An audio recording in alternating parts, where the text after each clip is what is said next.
Okay, thank you very much. I know I'm the last person between you and lunch, so I'll make sure this is worth your time. So my name is Bo Xiang. I'm an assistant professor at the National University of Singapore. And today I'll be talking about single-cell splicing and SQL analysis with ISSAC. So most of the work that I'll be talking about today is done by this very talented PhD student, Yuntian Zhang, from my group. So for those of you who are not familiar, splicing QTLs are naturally occurring variants that changes the inclusion and exclusion of exons. So they lead to different isoforms like such. And it's widely known that splicing and splicing QTL regulation is cell type specific.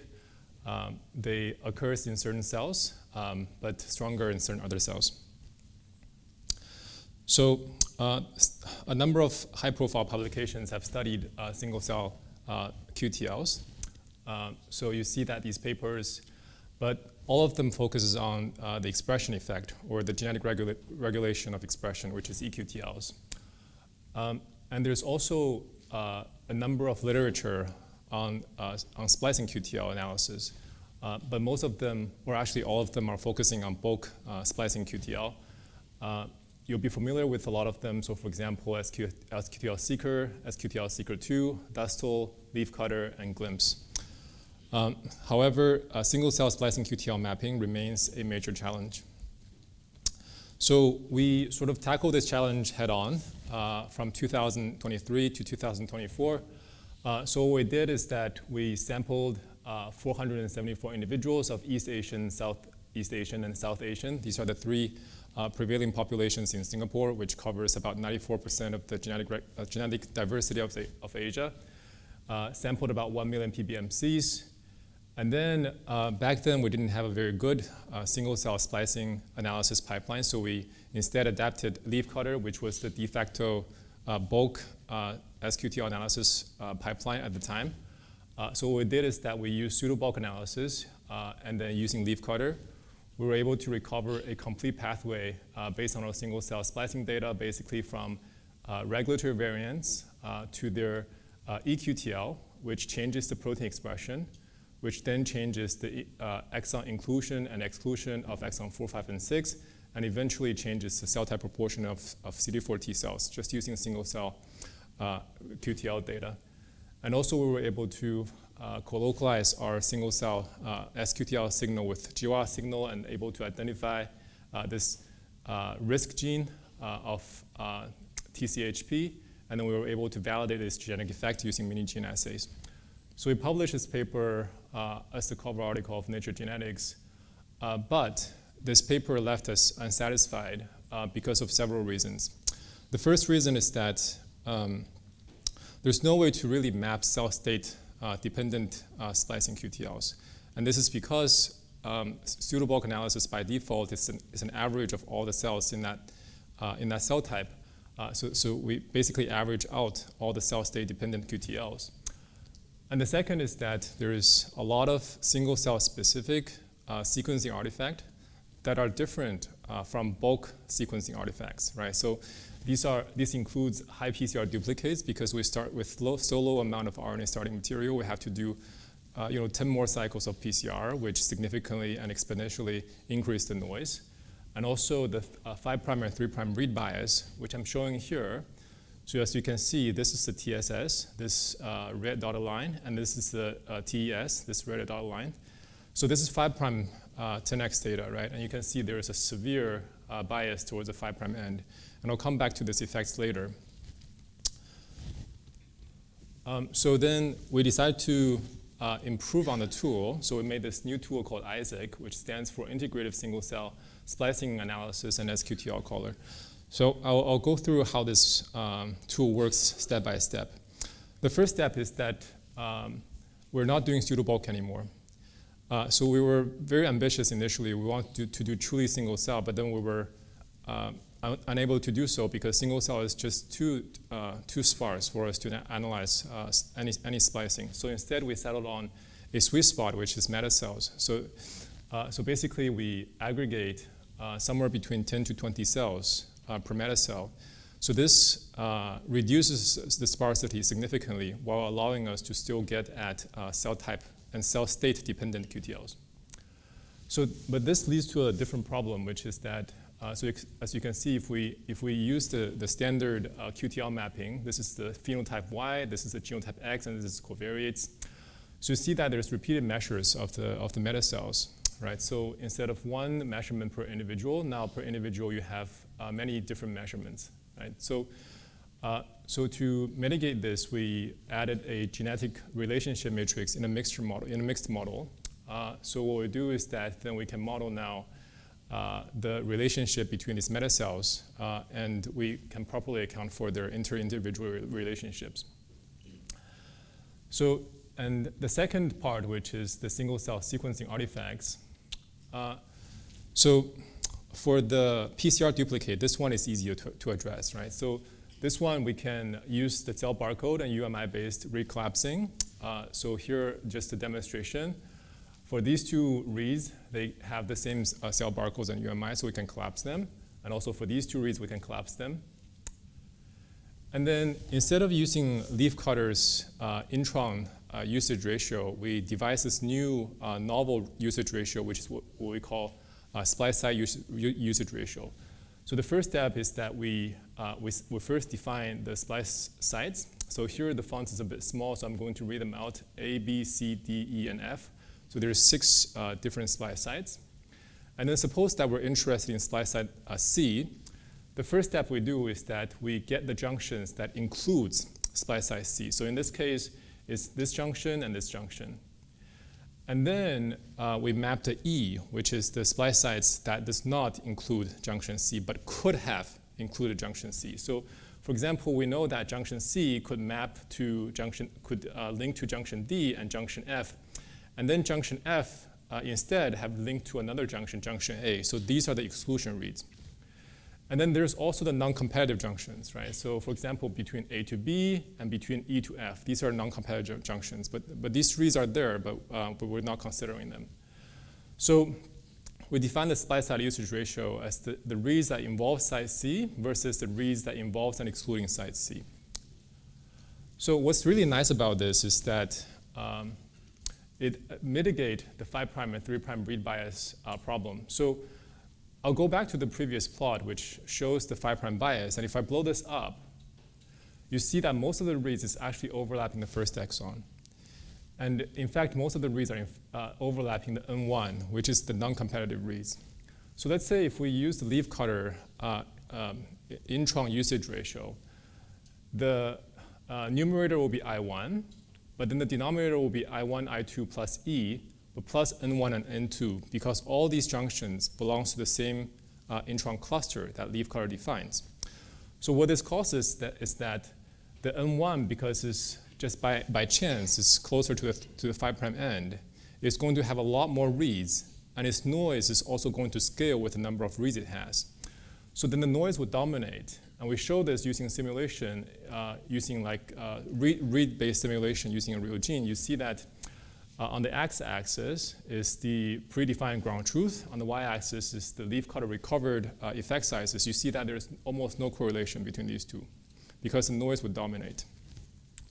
Whereas if we use the splice site usage ratio, you see that there's a very nice linear correlation between the simulated ground truth and the recovered effect sizes. So we use simulated data to show that ISSAC is powerful and also well calibrated. So here is QQ plot, sample quantile and theoretical quantile. You see that both ISSAC and Leafcutter are well calibrated as expected. And then ISSAC is also more powerful than Leafcutter across a wide range of effect sizes. So then comes the real data. So here we use the Asian Immune Diversity Atlas data, which we sampled 3 different cell types, from the abundant cell type to medium cell type to rare cell type. So here the CD16 natural killer cell types has about 151,000 cells, which is abundant. And then the gamma delta T cell only has 11,000, which is rare. So you see that for the abundant cell types, we achieve about 40% increase in the number of E genes we map. In the medium cell type, we increase the power by 114%. And then in the rare cell type, ISSAC really shines, where we increase the power by 152%. And this is expected, right? Because in abundant cell types, there's just sufficient power for you to map the sQTLs. But then in rare cell types, because we use meta cells, we have more data points to increase the power. And also, ISSAC is significantly faster than the most popular mixed model tool, Glimmer. So across these 3 cell types, we show that ISSAC is 10 to 100-fold faster because we wrote this entire pipeline in C++. And also, we used maybe the last 50 years of statistical innovation to make it extremely fast by not doing matrix inversions and stuff. And to map 1,000 individuals with 1 million cells, it takes about 5 minutes per splice site, and it's highly parallelizable. So if you map genome-wide, it's going to take less than 48 hours. And also, for those of you who want even faster, we're building a GPU version, which the preliminary data shows that it's about 10,000 times faster. So it's going to take about 2 hours instead of 24 hours. Okay, so now we apply ISSAC to dorsolateral prefrontal cortex. So here we used 2 data sets, one from Columbia and one from MIT. And then collectively, they have about 3 million cells over 722 specimens.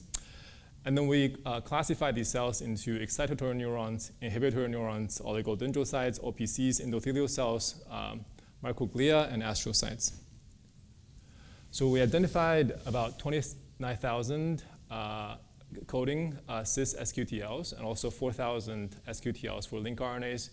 And you see that most of the QTLs are cell type specific with some amount of sharing across different cell types. So then we asked the question, are these splicing QTLs overlapping with eQTLs or E genes? You see that about half of the S genes are not showing up as E genes, and the other half is showing up overlapping with E genes. So for those that overlap with E genes, we asked, are they sharing actually the genetic regulatory relationship? So we found that 75% of them are actually distinct genetic regulatory relationship, whereas 25% of them share the same causal variant. So then we naturally ask, why would these sQTLs also have the same genetic architecture as eQTLs? So I'm going to do a small digression and talk about intron retention QTL here, and then I'll come back to the shared genetic regulation.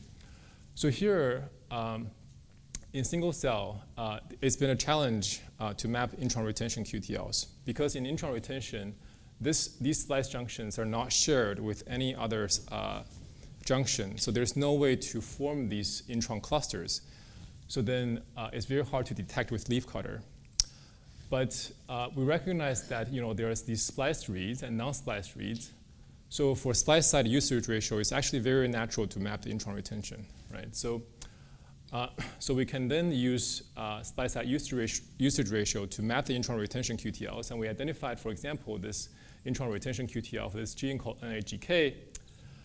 And it just so happens that it has a H4 of 0.99. We're using colloq here, so the colloquialization probability is very high with an eQTL in the same cell type, which is excitatory neurons.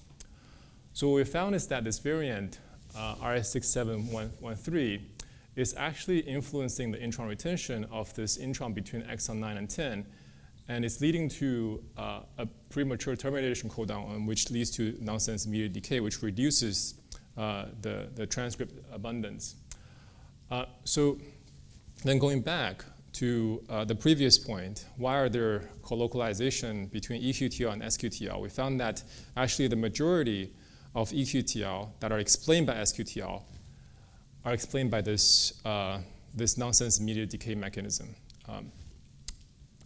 So then now the exciting part is that we can actually map the cell state dependent QTL with ISSAC. Right? So here, this is the UMAP of all the major cell types, and here we're focusing on one cell type, which is the inhibitor neuron. It's known that the inhibitor neuron is the most elevated cellular diversity across all neurons, and also we have a sufficient number of cells, which is about 500,000. So we can use principal components to infer their cell state, And so, for example, PC1 is pointing from this sub-inhibitory neuron to this sub-inhibitory neuron. And of course, we can do this for a number of PCs, PC2, PC3, 4, 5, 6, 7, 8. But for the sake of time, I'm going to just focus on PC1. So, we can use the PC loadings to rank the genes that are marker genes for each PCs. So for example, for ADAR-B2, this one has one of the top loadings for PC1. So then we can infer the pathways that are highly enriched for these genes that have top loadings for each PC. Now for PC1, we know that the genes that are overlapping with PC1 loadings is explaining neurogenesis and generation of neurons. So then we can then use this PC loading to map the genotype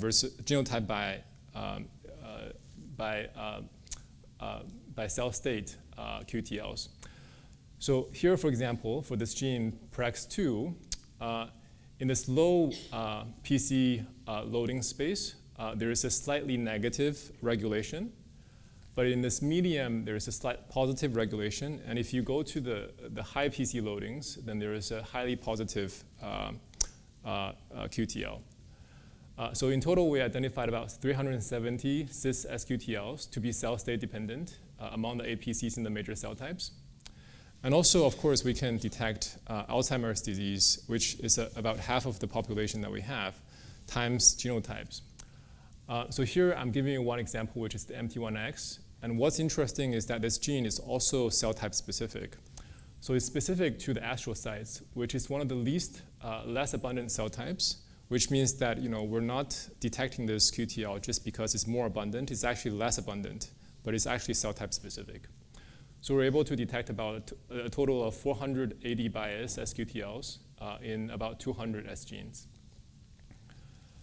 And then, last but not least, we link this to disease by performing colocalization across a number of diseases, including Alzheimer's disease, Parkinson's, ALS, neuroticism, schizophrenia, and Lewy body dementia. And we identified about 350 colocalizations. So here, I'm just going to give you one example, which is TRPT1. So this gene colocalizes between neuroticism, GWAS, and all the 5 major cell types. So we can actually validate this, the genetic effect.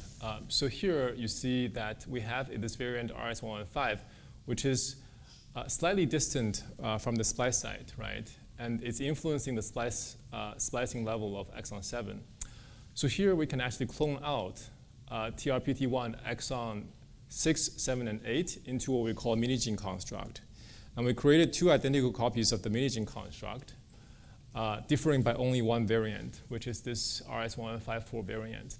So you see that the G allele would lead to exon inclusion, whereas the A allele would lead to exon exclusion, right? Which might change the risk of neuroticism. So just to summarize, ISSAC is a powerful single-cell sQTL mapping method that scales to millions of cells, which I think is important for usage. And also, ISSAC is able to map cell state-dependent sQTLs and intron retention sQTLs, which is not previously possible with pseudobulk methods such as leafcutter. And also, we identified gene by AD interactions and potential risk genes for neurological disorders. And finally, we validated the genetic effects of TRPT1 sQTL. So I'd like to acknowledge our collaborators from NUS, from Rush University in Chicago, from NTU, and then from Columbia, and also our funding sources. And also, I just want to give a shout out to 2 of the very talented students who are presenting posters. They're actually doing clipping on microphones and also running the mics. So you've seen them around you. Wenjing is presenting this evening, and then Liu Fei is presenting tomorrow on Friday. And also, I just want to give a shout out to the FunGene AD Consortium, which supplied us with the data set. That's led by Wang Gao, who's in the audience. So besides this paper, there's already 6 other papers under review, and there's also 6 more papers to be submitted. And if you're interested in our manuscript, which is under review, we uploaded to Mega Archive, but it's a bit slow, so it's in the process of being processed.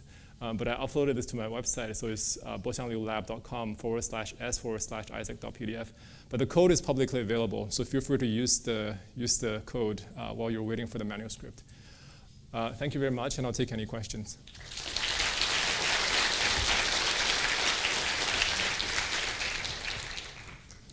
Question on the data generation technology side of things. Yeah. Can you comment how much easier or harder would it be for these techniques if the sequencing wasn't 5' or 3' enriched, if it was probe-based, like 10x flex technologies, where you could have specific probes hitting specific introns? Would that be easier, harder? Would love to hear your thoughts. Yeah. So fantastic question. So the probes, we have looked at the probe list. They don't overlap splice junctions for a very good reason, because they want the probes to be in conserved regions, and in fact, as much conserved as possible. So there are like a very, very small number of probes that actually overlap splice junctions, but if we use flex assays, then it won't give us splicing information, unfortunately. Yeah. But if I could design probes and give them to you, you like that? Oh, that would be fun. Please give me your phone number. Yeah, like let's have lunch. Yeah. Okay, one more question. When you create the metacell, are you able to detect somatic mutations within those reads as well as the splice sites? You're talking about somatic mutations on the RNA level, Yes. Okay, that's a great question. So it's not actually in this paper, but we did have another paper under review, which is called IOLAR. In the IOLAR, we were able to detect somatic mutations using single-cell RNA-seq read data. It's not covered in this talk, unfortunately, but I will be happy to talk during lunch if you're interested in our other studies. Yeah. All right, thank you, Boxiang. And that concludes our session. So enjoy lunch.